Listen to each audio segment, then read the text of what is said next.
All right, so what we have in front of us now are 5 of the main home brew methods that would be not a Mr. Coffee, not an auto brew, but your manual brew methods. So we've got our French press, our V60, our Chemex, our Bee House, and our Kalita. And we've brewed the exact same coffee on all of these. This is our Ethiopia Akmel Nuri. Hopefully I pronounced that correctly. Hopefully. It's a natural processed coffee with lots of fruit. And so now we're going to taste each brew method and describe how they differ. So the first one we did was the French press.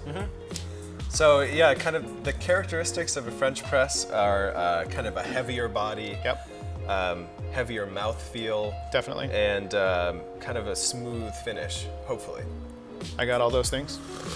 I also got some of the brightness that Ethiopia has, which I really enjoy. So that came out really, really nicely. So the French press, you're gonna get all of the extraction because there's no filter to filter out anything. Yeah. So it's gonna be, it has more oils in the cup because there's no paper filter to kind of trap those. So that's what gives it kind of that heavier flavor, that thicker mouthfeel. Yep, very tasty. Next one we did was the V60. Now the V60, might be my personal favorite just because it brews a really clean, very sweet, very complex cup of coffee.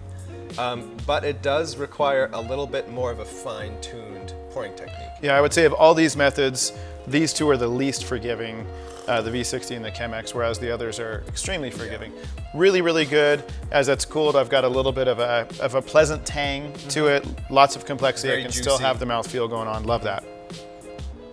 Yeah, so moving on to the Chemex, it's going to be kind of a similar flavor profile to the V60, similar shaped brewer. But the way that the filter is designed on this one is it somehow creates a cup that's a little heavier. Yeah, I was going to say not less as heavy as the French press. Correct. But heavier than the V60. And definitely not as bright as the V60. I still get a lot of that juicy complexity. This one definitely had the heaviest mouthfeel. So far, this is the brightest. This one has a lot of really nice middle range notes. And then the Bee House. The Bee House, again, is going to be kind of, I would say, a midway point between the flavors of the Chemex and the V60. Maybe erring slightly on the heavier side of things again. Definitely heavier, less brightness than what I got out of either of these two cups. This is a really good one if you got that cold winter day and you just want that good solid cup of coffee.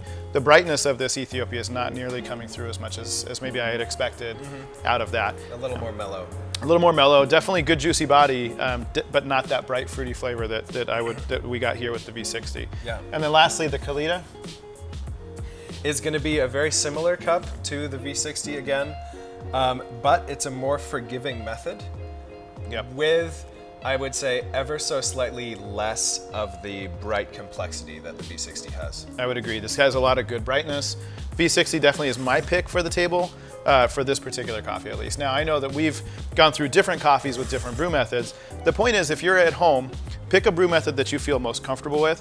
Every single coffee is going to taste phenomenal on any of these brew methods if you do the brewing correctly. Definitely. Pick a good fresh roasted coffee from your favorite local roaster, get a scale, get the equipment. You're going to enjoy your cup thoroughly with each one of these. Now we have the luxury of playing with all of them here. It's one of the fringe benefits of being, Indeed. where we are. But personally, I tend to gravitate most toward the V60, the Kalita, and the Chemex. That's just my own preference. I think I would agree. But they're all phenomenal brew methods. So Exactly. This is the one least likely to break. And I would say is, as far as the manual pour-over methods, the Super most forgiving. forgiving to any technique. So it's a great kind of beginner method, but with some practice, you can create some fantastic cups, kind of on par with the V60. The V60 is great for more advanced pourers because you get really complex, very bright cup, but it does take a little more practice to really get it down properly. Absolutely.